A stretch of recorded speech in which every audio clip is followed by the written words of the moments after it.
ஒரு படம் வந்து ஹிட் ஆகணும் அப்படிங்கிறதுக்காக வந்து பார்த்தீங்கன்னா ப்ரொமோஷன் அப்படிங்கிறது ரொம்ப ரொம்ப முக்கியம். அது காலத்துக்கு தகுந்த மாதிரி மாறிட்டே இருக்கும். ஒரு 20 வருடங்களுக்கு முன்னாடி ப்ரெஸ் மீட் வைப்பாங்க, ஆடியோ லான்ச் வைப்பாங்க. ஆனால் இன்னைக்கு அப்படி கிடையாது.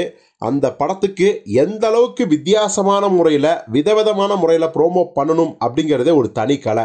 அந்த படத்துக்கு ஃபஸ்ட்டு வந்து பார்த்தீங்கன்னா சிங்கிள் இப்போ விடுவாங்க, அப்புறம் லிரிக் வீடியோ விடுவாங்க, ஃபஸ்ட்டு சிங்கிள் விடுவாங்க, திடீர்னு பார்த்தீங்கன்னா ஆடியோ லான்ச் வைப்பாங்க, அப்புறம் ப்ரீ ரிலீஸ் ஈவெண்ட் வைப்பாங்க.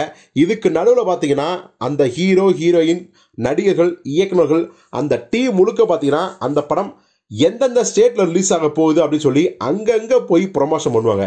அது மட்டும் கிடையாது, டிவி நிகழ்ச்சிகள்லையும் ப்ரொமோஷன் பண்ணுவாங்க, யூடியூப் சேனல்கள்லையும் ப்ரொமோஷன் பண்ணுவாங்க. ஸோ இப்படி விதவிதமான தளங்களில் களங்களில் ப்ரொமோஷன் பண்ணாலும் கூட அந்த ப்ரொமோஷனில் என்ன பேசுகிறாங்க அப்படிங்கிறது முக்கியம். நமக்கே தெரியும், என்ன பேச போகிறோமோ அது வந்து ஒர்க் அவுட்டும் ஆகும், திடீர்னு பேக் ஃபயர் ஆகும். பேக் ஃபயர் ஆன விஷயங்கள் நமக்கே தெரியும். கங்குவா படம் 2000 கோடி அடிக்கும்னாங்க, படம் வந்து ஃப்ளாப் ஆகிடுச்சு. தங்கலான் படம் ஆஸ்கர் வாங்கும்பா, அதுக்கப்புறம் தான் அங்கே தியேட்டரில் ரிலீஸ் பண்ணுவாங்க, படம் தியேட்டரே முதல்ல ஓடல. அதே மாதிரி பார்த்தீங்கன்னா நிறையா விஷயங்கள் சொல்லிட்டே போகலாம், நிறையா படங்கள். உதாரணம், இந்தியன் 2 வந்து பார்த்தீங்கன்னா சித்தார்த் ஓவர் பில்டப் பண்ணார், என்ன ஆச்சுன்னு நமக்கே தெரியும். இப்படி ஓவர் பில்டப் பண்ணி பேக் ஃபயர் ஆகிறது சகஜமாயிடுச்சு. இப்போது நம்ம நானி இருக்கார் பார்த்தீங்களா, நான் படத்தோட ஹீரோ நானி, அவர் வந்து பார்த்தீங்கன்னா இப்போ ஒரு விஷயத்த சொல்லியிருக்காரு. அதுதான் மிகப்பெரிய சர்ச்சையை கிளப்பிட்டுருக்கு. என்னன்னா, அவர் இப்போ ராம் ஜெகதீஷ் டைரக்ஷனில் கோர்ட் ஸ்டேட் வெர்சஸ் நோபடி அப்படிங்கிற படத்தை வந்து தயாரிச்சிருக்காரு. இப்போ இந்த படத்தோட ட்ரெய்லரை வந்து ரிலீஸ் பண்ணியிருக்காரு. அந்த ட்ரெய்லரில் அவர் என்ன பேசிக்காருன்னா, நானி இந்த கோர்ட் படத்தை எல்லாரும் பாருங்க, தியேட்டருக்கு வந்து பாருங்க. சப்போஸ் உங்களுக்கு இந்த படம் பிடிக்கல அப்படின்னா அடுத்ததாக நான் நடித்து வருது பார்த்தீங்களா ஹிட் 3, இந்த படத்தை யாரும் பார்க்காதீங்க அப்படின்னு சொன்னார்.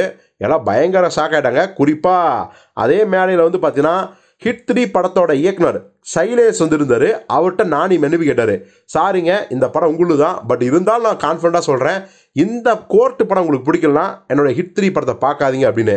ஸோ அவர் இயக்குனர்கிட்ட மன்னிப்பு கேட்டு அவரை சமாதானப்படுத்துவார். ஆனால் தயாரிப்பாளர் கடுப்பாவாரா இல்லையா? ஏப்பா, நீ தயாரித்த படம் ஓடும் ஓடாது அது உன்னோக்கு பொறுத்தது. அந்த படம் ஓடல பிடிக்கல அப்படின்னா நான் தயாரித்த படத்தை பார்க்க வேணாம்னு சொல்கிறதுக்கு நீ யார்? இது ஒரு தப்பான ப்ரொமோஷன் உத்தி. இப்படிலாம் பேசினா மக்கள் வந்து எதிர்பார்ப்போடு வருவாங்க அப்படிலாம் நினச்சிக்காதீங்க. இது தேவையில்லாமல் பேக் ஃபயருக்கு தான் வழி வைக்கும் அப்படின்னு சொல்லியிருக்காங்க. அந்த தயாரிப்பாளர் மட்டும் இல்லை, தெலுங்கில் இருக்க மற்ற தயாரிப்பாளர்களும் நானிக்கிட்ட வந்து இந்த மாதிரியான விஷயத்தை ஷேர் பண்ணிக்கோங்க. இப்படியெல்லாம் ப்ரொமோஷன் பண்ணாதீங்க. நீங்கள் அந்த படத்தையும் தயாரிச்சிங்கன்னா பரவாயில்ல, நீங்கள் தயாரித்த படம் ஓடுறதுக்காக இன்னொரு தயாரிப்பாளர்களுக்கு வந்து மிகப்பெரிய ஒரு தலைவலியை தராதிங்க அப்படின்னு சொல்லி நிறைய பேர் அட்வைஸ் பண்ணுறாங்க. சில பேர் வன்மமாக கண்டிக்கவும் செய்கிறாங்க. ஸோ பொறுத்து வந்து பார்ப்போம், நானியர்கள் இந்த வார்த்தையை வாபஸ் வாங்குறாரா? ஒருவேளை மார்ச் 14 ரிலீஸ் ஆகிற இந்த கோர்ட்டு படம் ரசிகருக்கு பிடிக்கலன்னா ஹிட் 3 பார்க்க வராதுன்னு சொல்லியிருக்காரு. என்ன நடக்க போகுது அப்படிங்கிறத பார்ப்போம். மார்ச் 14 அன்னைக்கு தெரிஞ்சிடும்.